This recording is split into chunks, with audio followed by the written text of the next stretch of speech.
no! Something happened to him. Send medical team immediately. I don't know. Okay, let's get him done off the desk. Okay, check for a pulse. To have Heather say yes to this really, really inspired me. I was so happy and so excited because, I mean, that's Heather, Aaron Spelling, Melrose Place. I mean, you go, that's Heather Locklear.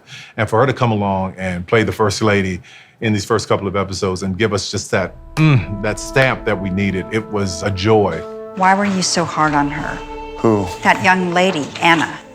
These kids need to learn. I just think you should let one of the aides in social service handle it. You are the president. Caitlin is a very strong woman. I think deep down inside, she probably believes part of that presidency is hers. She saw too much emotion going on with her husband and Anna. There are thousands, perhaps millions of people who'd like to work in the social office. Are we clear? Yes, sir. It won't happen again. So she's not surprised. That's why she's waiting there for her.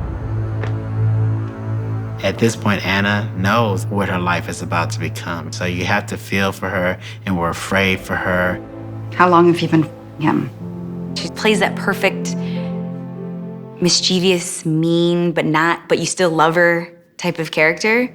And it was hard. It was hard to get out of my headspace of like, okay, the Heather Locklear, I grew up knowing, and actually having to be like, oh, now I'm the person she's yelling at and getting mad at. And I'm supposed to be scared of her. We're just friends. He's the president. You're a lying bit of trailer park trash. You can't be friends with the president. That's laughable.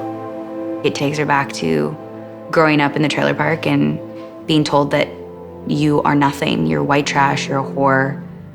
You will never be anything, and to think that you could be is laughable. It's the president. What's the president?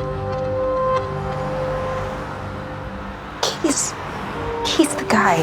When Anna actually reveals this affair with the president, that's a very pivotal scene, not only for the show, but for their relationship. She's been lying to her, to Valerie, and to Dax, but also, the president has a wife. I mean, how can you do that? Ultimately, it doesn't affect just Anna, it affects everybody, and that's the point that Valerie keeps stressing.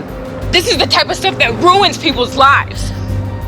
I need you. No, you don't. It's one of those things that there's all these layers, and I think it makes the characters very interesting because you want to know more about them. Valerie's just so set on her own career that when she hears this, she goes, I can't be a part of this, or it's going to ruin my career. You wouldn't expect the person she runs to, her friend, to just completely abandon her. Sadly, I think all of Anna's relationships, they're fake. I mean, they're built on lies.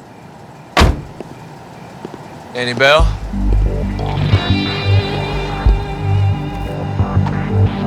What are you doing here? In that moment, she's just livid at the fact that he actually came to her in Washington, D.C. It's the first time you see her two worlds collide. I needed to talk to you. Then you should have called. You need to help us.